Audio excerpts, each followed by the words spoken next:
Are you tired of being stuck with a username you hate on Whop? Learn how to change it in under 2 minutes. I'll walk you through the exact 9 steps to update your username. Let's start by logging into your Whop account. Start by heading over to Whop's website. Then, click on your profile icon in the top right corner.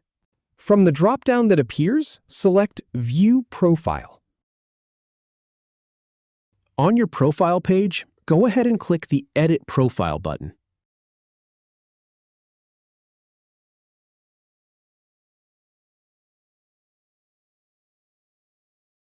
Now, type in your new username in the username field. Once you're happy with it, click Save Changes to apply it. To verify the update, click on your profile icon again. Then choose View Profile to see your profile page. There you go! Your new username is now live.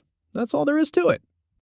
If you have any feedback or if any info is inaccurate, please leave a comment below. We'll do our best to answer or redo the video if needed. Thanks for watching.